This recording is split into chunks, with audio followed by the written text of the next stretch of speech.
बचपन में जब मैं 8वीं क्लास में पढ़ता था, मैंने एक नीम का पेड़ लगाया और वो पेड़ मेरी ही गलती से जल गया। मैं बहुत दुखी हुआ और उसी समय मैंने सोचा कि जब मैं बड़ा होऊंगा तो मैं इस बात को सीखूंगा कि पौधे को पेड़ कैसे बनाते हैं। न केवल सीखूंगा वरन और लोगों को सिखाऊंगा भी। मैं इस सपने को पूरा करना चाहता हूँ। तो उन्होंने कहा पूरा करिए।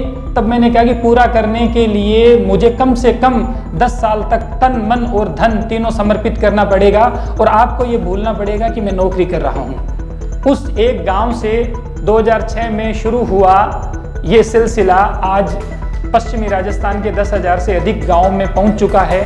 अब तक मेरी खुद की निगरानी में 25 लाख पौधे रोपित करवाए जा चुके हैं। कोरोना का कहर पूरी दुनिया के ऊपर छाया तो हमारे मन में ये विचार आया, हरित प्रणाम। कमाले बुज़दिली है अपनी ही आंखों में पस्त होना, गर जुर्रत जरा सी हो तो क्या कुछ हो नहीं सकता। उभरने ही नहीं देती ये बेमाइगियां दिल की, वरना कौन सा ऐसा कतरा है जो दरिया हो नहीं सकता। शहीद आजम भगत सिंह जी की ये लाइनें मुझे हमेशा ही कतरे से दरिया होने की प्रेरणा देती रही है। मैं श्याम सुंदर ज्ञानी श्री गंगानगर जिले के भारत पाकिस्तान सीमा से सटे इलाके के एक छोटे से गांव बाराटीके में पैदा हुआ। वर्तमान में मैं बीकानेर के राजकीय डूंगर महाविद्यालय में समाजशास्त्र विषय में एसोसिएट प्रोफेसर के पद पर कार्यरत हूँ और टीचिंग के अलावा मेरे पास जितना समय बचता है उस समय में मैं पेड़ और पर्यावरण के विषय पर काम करता हूँ। बचपन में जब मैं 8वीं क्लास में पढ़ता था, मैंने एक नीम का पेड़ लगाया और वो पेड़ मेरी ही गलती से जल गया। हुआ यूं कि उसमें कीड़ा लग गया था। मैंने मेरे चाचा की मदद से कीड़ा मारने वाली दवा जो खेत में अक्सर प्रयोग की जाती है वो ली और उस नीम में डाल दी। मैं छोटा था, मुझे ये पता नहीं था कि पेस्टिसाइड की बहुत थोड़ी सी मात्रा को खूब सारे पानी में मिलाकर डाला जाता है। मैंने सीधा नीट ही उस दवा को डाल दिया और वो मेरा पेड़ मर गया। जब वो पेड़ मरा तो मैं बहुत दुखी हुआ और उसी समय मैंने सोचा कि जब मैं बड़ा होऊंगा तो मैं इस बात को सीखूंगा कि पौधे को पेड़ कैसे बनाते हैं। न केवल सीखूंगा वरन और लोगों को सिखाऊंगा भी। सबसे पहला मेरे सामने जो संकट था वो संकट तो ये था कि सबसे पहले मैं मेरे परिवार को इस काम के लिए कैसे तैयार करूं, क्योंकि ये बड़ी स्पष्ट सी बात है कि मध्यम वर्गीय परिवार में जब एक कोई किसान का बेटा गांव से निकल करके शहर में आता है, नौकरी लगता है, तो परिवार वालों की उम्मीद होती है कि वो 2 रुपए की आर्थिक सहायता परिवार को करेगा। और मैंने जब जा करके और मेरे परिवार को, मेरे माता पिता और पत्नी को ये कहा कि मेरा एक सपना है, वो सपना ये है कि मैं हिंदुस्तान के हर घर में फलदार पेड़ देखना चाहता हूँ। मैं हिंदुस्तान के हर सार्वजनिक स्थान के ऊपर फलदार पेड़ देखना चाहता हूँ, ताकि हमारे किसी भी बच्चे, वो अमीर का बच्चा हो या गरीब का बच्चा हो, उसके मन में अगर फल खाने की इच्छा हो तो वो फल तोड़े और खा ले। तो उन्होंने कहा कि ये बहुत अच्छा सपना है। तो मैंने कहा अच्छा तो है, पर मैं इस सपने को पूरा करना चाहता हूँ। तो उन्होंने कहा पूरा करिए। तब मैंने कहा कि पूरा करने के लिए मुझे कम से कम 10 साल तक तन मन और धन तीनों समर्पित करना पड़ेगा और आपको ये भूलना पड़ेगा कि मैं नौकरी कर रहा हूँ। इस बात को मेरे घर वालों ने समझा और उन्होंने मुझे इस बात के लिए अनुमति दी। तो मैं इस सिलसिले में आगे बढ़ पाया। जब मैं डूंगर कॉलेज में आया और मैंने जलते हुए नीम के पेड़ों को देखा तो मुझे बचपन की वो बात और खुद से किया गया वादा फिर से याद आया। उस बात ने मुझे उन पेड़ों के संरक्षण के लिए प्रेरित किया। मैंने मेरे विद्यार्थियों के साथ में मिल करके और शुरुआती तौर पर 2003 में वो नीम के पेड़ जो जल रहे थे उनको बचाया। आज वो सारे पेड़ बहुत हरे भरे और बड़े हैं। इसी दरमियान मैंने, हमारे एक समाजशास्त्री थे उलरिच बेक, उनकी किताब पढ़ी रिस्क सोसाइटी, और उसने मुझे ये समझ दी कि आज जिस दुनिया में हम जी रहे हैं उसमें जो पर्यावरण का जोखिम है वो सबसे बड़ा जोखिम है। तो मुझे लगा कि मैं, मेरी जो समाजशास्त्रीय दृष्टि है और समझ है, उस समझ को लेकर के और पर्यावरण के क्षेत्र में कुछ काम करूं। और इसी मकसद से मैंने सामाजिक वानिकी की योजना जो भारत सरकार ने 1980 में शुरू की थी उसको मैंने पढ़ा, समझा और एक चीज मैंने महसूस की कि बेहद अच्छी योजना होने के बावजूद सोशल फॉरेस्ट्री की स्कीम इसलिए जमीन पर उतनी कामयाब नहीं हो पाई क्योंकि आमतौर पे हम लोगों में सरकारी योजनाओं के प्रति आस्था का भाव कमजोर होता है। उस विचार ने मुझे सामाजिक वानिकी की अवधारणा को सप्लीमेंट करने के लिए प्रेरित किया और मैंने एक नई अवधारणा विकसित की जिसे नाम दिया पारिवारिक वानिकी। पारिवारिक वानिकी का मतलब है पेड़ को हम परिवार का सदस्य समझें, पेड़ को पेड़ न माने, पेड़ से अधिक माने। इसी आह्वान, इसी समझ और इसी सिलसिले के साथ में 2006 में मैं मेरे विद्यार्थियों के साथ बीकानेर के एक सीमावर्ती जो बिल्कुल समीपवर्ती गांव है बीकानेर का, हिमतासर, वहां पे मैं पहुंचा और प्रयोग के तौर पे हमने वहां लोगों के घरों में पेड़ लगाकर और परिवार को पेड़ के साथ में जोड़ने का काम हमने शुरू किया। उस एक गांव से 2006 में शुरू हुआ ये सिलसिला आज पश्चिमी राजस्थान के 10,000 से अधिक गांवों में पहुंच चुका है। 10 लाख से अधिक परिवार पारिवारिक वानिकी के इस विचार से जुड़ चुके हैं और अब तक मेरी खुद की निगरानी में 25 लाख पौधे रोपित करवाए जा चुके हैं। इसके अलावा उन पौधों और बड़े होकर के जब वो पेड़ बन गए तो उन पेड़ों से प्रेरित होकर के और लगने वाले जो पेड़ हैं उनकी संख्या अनगिनत है। हम जो पौधा रोपित करवाते हैं वो जहाँ तक संभव हो सके फलदार पेड़ हो। दूसरा, इसके साथ साथ में हम लोगों को ये समझाते हैं कि हमारा जो भोजन है उसमें फल की मात्रा कम रहती है। आमतौर पे हम मीठे में भी ज़्यादातर चीनी से बनी हुई मिठाइयों का प्रयोग करते हैं, फल अवसर विशेष के ऊपर ही हम लोग लेके आते हैं।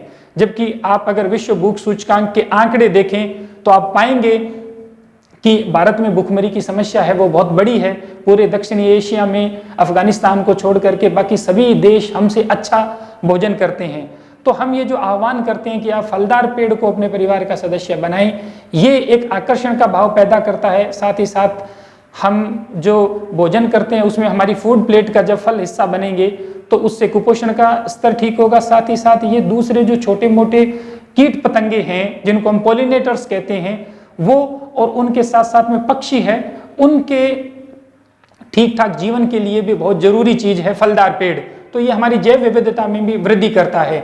हम समाज में संरचनात्मक स्तर पर पेड़ को जोड़ने में कामयाब हुए हैं। चाहे जन्म हो, चाहे मरण हो, चाहे शादी हो, चाहे 15 अगस्त के ऊपर बच्चों को मिठाई के साथ में दिए जाने वाले फलदार पौधे हों, और चाहे यहाँ पे स्थानीय जो लोक मेले आयोजित होते हैं लोक देवताओं के, उनमें वितरित होने वाला रूख प्रसाद हो। अब पेड़ पेड़ नहीं है, वरन वो एक हरित सदस्य है, वो एक पारिवारिक जिम्मेदारी है। इस कारण वो बड़ी तेजी से बढ़ रहा है और यही वजह है कि एक गांव में कुछ लोगों के साथ में मैंने और मेरे विद्यार्थियों ने जो एक सिलसिला शुरू किया, आज वो इतना बड़ा कारनामा बन गया है कि 10 लाख परिवार पारिवारिक वानिकी को अपना चुके हैं और उनसे प्रेरित होकर के ये राजस्थान ही नहीं हिंदुस्तान की सीमाओं से बाहर निकल चुका है।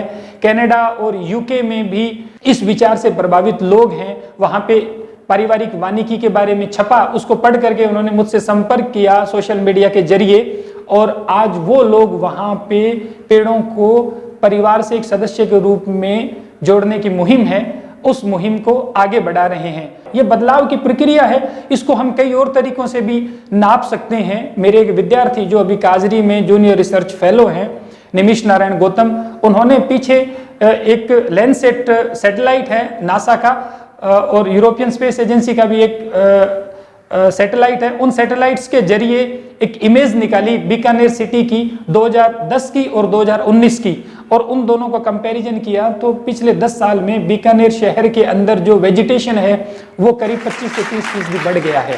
2019 में जब पूरी दुनिया शांति दूत गांधी जी के 150वें जन्मदिन को मना रही थी, मेरे से जुड़े हुए विद्यार्थी और शिक्षकों ने मेरे आह्वान और मेरे निवेदन पर बीकानेर संभाग के 150 गांवों के 150 राजकीय स्कूलों में 150 गांधी संस्थागत वन विकसित करे, और इस गांधी संस्थागत वन की प्रेरणा का काम किया। डूंगर कॉलेज में मेरे विद्यार्थियों की मदद से मैंने जो एक गांधी संस्थागत वन विकसित किया है, 6 हेक्टेयर के इस वन में 100 से अधिक किस्मों के 3000 पेड़ हैं और एक जन पौधशाला है। उस जन पौधशाला से पिछले 5 साल में हम लोग 1 लाख फलदार पौधे बिल्कुल निःशुल्क लोगों को गिफ्ट कर चुके हैं। जन पौधशाला का मतलब ये है कि कोई भी व्यक्ति किसी भी समय निःशुल्क पौधा ले सकता है। कोरोना का कहर पूरी दुनिया के ऊपर छाया तो हमारे मन में ये विचार आया कि क्यों न हम इस तरह का कोई पेड़ लगाएं जो लोगों की इम्यूनिटी को ज़्यादा मजबूत करे। तो सहजन का पेड़, जिसे मोरिंगा और ड्रमस्टिक के नाम से भी जाना जाता है, वो हिंदुस्तान में सदियों से प्रयोग होता आया है। तो राजस्थान शिक्षक संघ शेखावत के साथ में मिलते हुए हमने राजस्थान के 29 जिलों में 14 लाख सहजन के पौधे बीज के जरिए लोगों के घरों में रोपित करवा दिए और आज वो लोगों के भोजन का हिस्सा बन चुके हैं। दुनिया में जिस प्रकार वांगरी मथाई सबसे ज़्यादा पेड़ लगाने वाली महिला के रूप में पहचान रखती है, अगर हिंदुस्तान के संदर्भ में देखें तो भारत के पर्यावरणीय इतिहास में मेरे विद्यार्थियों और सब लोगों की मदद से पारिवारिक वानिकी के तहत अलग जगाते हुए ये जो इतनी बड़ी संख्या में मैं प्लांटेशन करवा पाया हूँ, इसका दूसरा कोई इस जैसा उदाहरण नहीं है। मेरे इस काम के लिए साल 2012 में माननीय राष्ट्रपति द्वारा मुझे सम्मानित किया गया। मेरा यह मानना है कि यह उन सब लोगों का सम्मान है जो पेड़ को परिवार का सदस्य मानते हैं। 17 साल हो गए हैं। इन 17 सालों में मैं मेरी दाल रोटी के अलावा मेरी घरेलू जो सामान्य मैंने बिल्कुल अपनी ज़रूरतों को कम कर लिया है और मेरी सामान्य ज़रूरतों की पूर्ति के बाद में मेरे पास में जो पैसा बचता है उस पैसे से मैं ये पेड़ लगाने, पर्यावरण के बारे में, उसके संरक्षण के बारे में लोगों को समझाने का काम करता हूँ। मेरी ये जो पारिवारिक वानिकी की हरित यात्रा रही है, इस यात्रा के संदर्भ में मैं सभी सुनने वालों को 3 संदेश देना चाहूँगा। पहला संदेश तो ये है कि आप विचारों से धनवान बने, जेब से धनवान बनने की तरफ न सोचें, क्योंकि जो वैचारिक संपन्नता है वही हमें शेष जीवन के जितने भी पक्ष हैं उनमें संपन्न बनाती है। दूसरा मेरा ये मानना है कि जो वीरता है वो एक फिजिकल फिनोमिना नहीं है, वो एक मेंटल, एक साइकोलॉजिकल फिनोमिना है। वीरता का मतलब ये नहीं है कि हम किसी की गर्दन काट दें।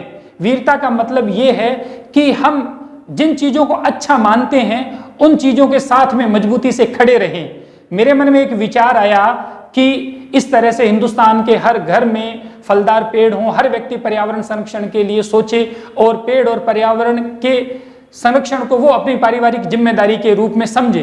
तो जब ये विचार आया तो मैं अगर किसी के सामने उस समय इस विचार को रखता और मैं ये कहता कि इस तरह से करोड़ों करोड़ पेड़ लग सकते हैं तो शायद लोग मुझ पर हंसते, पर मुझे इस विचार पे भरोसा था। मैं इस विचार के साथ निकला। मेरे जैसा एक किसान का बेटा जो बिल्कुल साधारण पृष्ठभूमि से निकल करके और आज 25 लाख पेड़ रोपित करवा सकता है उन अनजान लोगों से जिनसे मैं पहले कभी नहीं मिला हुआ था।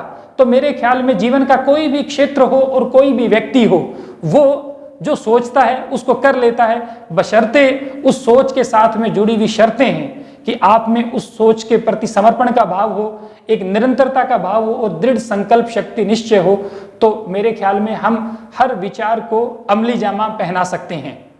तीसरा और जो खास मैं संदेश देना चाहूँगा, निवेदन करना चाहूँगा, वो ये कि आपको लगता है कि आप मेरी ये जीवन यात्रा है, ये आपको लगता है कि ये सराहनीय है और प्रेरित करने वाली है, तो आप तय कीजिए कि हर साल आप एक पौधे को अपने परिवार का हरित सदस्य बनाएंगे और उसे बड़ा करके अपनी हरित जिम्मेदारी का निर्वहन करेंगे। हरित प्रणाम, शुक्रिया।